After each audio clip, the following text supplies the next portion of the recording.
Very exciting morning here for the Rhema Breakfast crew. Oh, yes. She's a 2-time Grammy Award winner, 7-time Billboard Music Award, and 4-time American Music Award winner. It is Lauren Daigle. Lauren Daigle, hello. So exciting to talk to you. Wow. Lauren, if you're having a down day, do you ever just like replay all of the interview like introductions you get? Like you'd feel incredible. Oh my gosh. I should do that. It is so funny. Every time people say it, I mean this genuinely. I kind of like stop and I'm like, wait, what? Wait, who did that? It is so, I might be the only one that is like not privy to the success that we've had in the past, but it is, wow. Well, it's quite a list of awards. It's quite a list of awards, Lauren. You've just done so well. So we are super stoked to be talking with you this morning. Thank you. I'm super stoked to be here. I'm pumped. I heard this podcast called the Rhema Podcast. Do y'all have a podcast as well? I think Rhema is just kind of a popular name in wider kind of Christian circles. So maybe we'll have to go after them with like copyright law and say like, hey, we're the only Rhema. And they're like, you know. Yeah, you tell them. Exactly. It's me. I'm sure. Well, look, speaking though of achievements and things like that, we'd love to talk to you about this new album, what an achievement that is for you creatively. But, you know, it was a little bit tongue-in-cheek when I was saying, you know, about the kind of compliments and things like that people give you. Because when I think of, say, one of the first songs we've been playing, you know, Thank God I Do, to me, when I listen to that, I hear somebody who's learnt the significance of going, okay, like whose voices are important, whose perspectives are important to me and whose are not. And I'm curious to know how you've learnt how to figure out whose voices matter in amidst all the noise, because I'm sure plenty of people want to tell you what they think a heck of a lot. Oh, all the time. Like a few hours ago, I was doing some interviews, and right after the interview, and it was such a great interview, my friend messaged me this comment on Facebook about people saying, oh, she doesn't have faith anymore. She's not.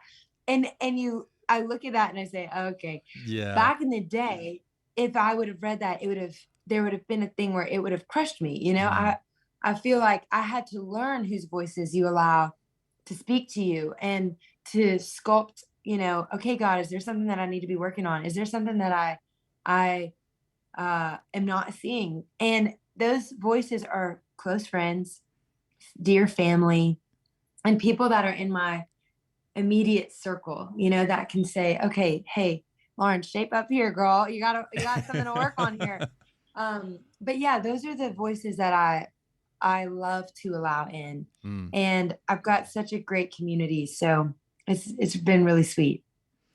Well, you've got a new album coming out, and we've managed to listen to a couple of those songs. And there's a song on your album called Waiting, which we are just loving the vibe. Yes, we are. It is so, it's got quite a different feel. And yeah, I just really love it. And I'm just wondering, it's quite different from your previous work. Is that an intentional change of direction for you? Okay, so this is kind of how it all started. When I was during the pandemic, when we were in lockdown, what could you do in lockdown besides go on walks? Right. So I would go on walks throughout the day, and you know, you'd see somebody across the street, give them a wave, whatever. And I remember in that time, I just started thinking about all of these stories. Like, well, I wonder what this person is going through, or I wonder what this person is going through. Just people that I would pass on the street. And so it felt like just the most organic and natural place to write from.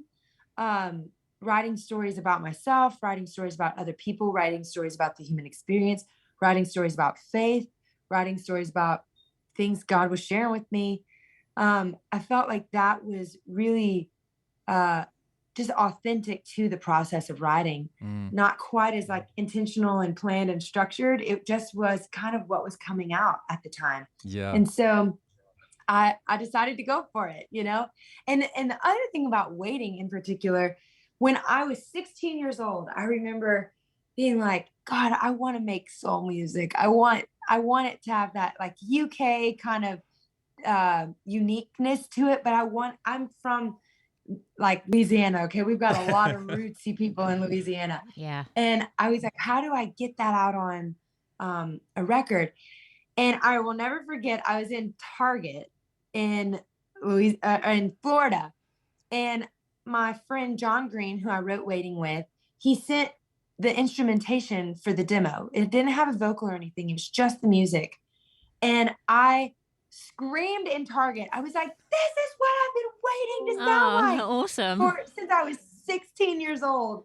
So I'm so glad that you like it. That is the song that I think really sonically personifies what I've always longed to sound like. Yeah, because to me, it seems to be a song about finding your voice and not necessarily just because of the lyrics in the song, right? But it's more like, hey, this is how I want to sound, and this is what I've always wanted to communicate. And it's always fascinating to me too how sometimes we've got, limitations on why we do that. I'm kind of keen to know, like, how you even got to this point where you realize, wait a minute, like I want to express this thing. I don't feel like I've been able to do that till now. Like, was there a moment for you that made you realize, wait a minute, I can really share this, and maybe the things that were holding me back, I don't need to pay attention to those anymore? Oh, absolutely. Well, for one, a lot of the people in my creative world changed. And I'm someone who's like, I hate change. I'm like, thanks, but no thanks. I'm a loyalist. I'm going to stick to the people that are next to me. But God really brought in some amazing writers and people who, had faith, but also knew the art of storytelling. And Natalie Hemby being one of those, she is just an incredible writer. And kind of in this season where I felt voiceless, she really helped me find what it is that I cared about again and brought a lot of passion to the project.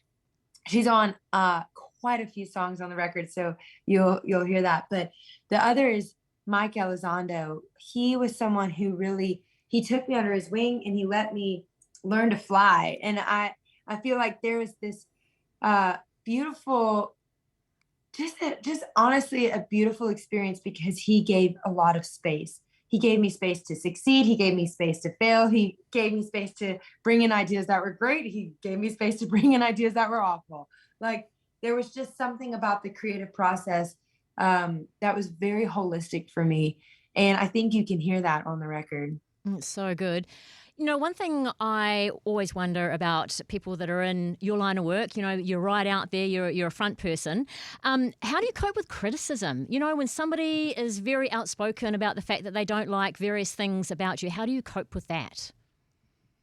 Well, I deleted all social media. Oh, wow. So Yes. why my friend screenshotted the text from that Facebook thing and sent it to me. I'm like, oh man, I haven't even looked at this stuff in so long. Like it's I feel like staying off of social media is really helpful. That's not even just if you're on a platform. That's like in life in general. I feel like it can be used as a wonderful tool for business and for marketing. But I think if you're finding your identity on those types of platforms, it's really toxic.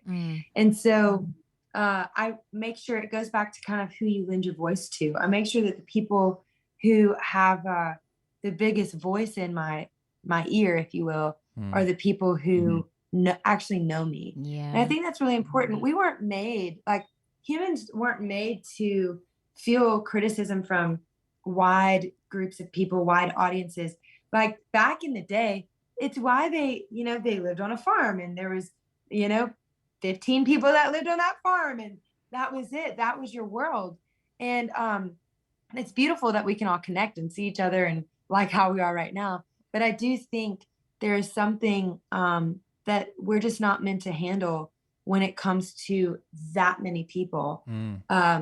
And so I think I've learned through, I've had my fair share of people criticizing me negatively, and I've gone to counseling to kind of learn, like, when you get your confidence back and when you put the weight of what you receive, if you will, if you put that just in the hands of God, like, and if you say, like, okay, God, this is who I am. Was I wrong in this, or was I okay in this? Like, when you give him the strongest voice, it really does build your confidence back. Yeah, brilliant. Hey, well, look, last question from us then as we go. I'm curious to know, with a world that has so many messages then, right? So many different people, things that people want to say. When somebody listens to this new album, what do you want to say? Oh, well, for me, this record was a new beginning. And my dream would be that people find hope in a new beginning again. that they can, if there's been a place where they needed to start over, or if they needed to remind themselves of who they once were, that they would find hope in these songs. It starts off with kind of the depravity and the despair, if you will, of Thank God I Do. And it ends with this song called These Are the Days, which is like anthemic, joyful. And that's what this record did for me. And so that's what I hope that it also brings for everyone who listens. Well, you've certainly brought that into our lives just Yeah. for this conversation today, Lauren. Oh, thank you. Thank you. Thank you. So I hope to good. be with you guys very soon. Yeah, oh, come on. that'd be amazing. Come on Absolutely. over. Hey, all the Yes, best, Lauren. absolutely. It's so exciting. Yeah, genuinely loving your album. So thank you so much for chatting with us this morning. It's been awesome. Thank you so much. Enjoy your morning. Thanks All right. for having me. Bye.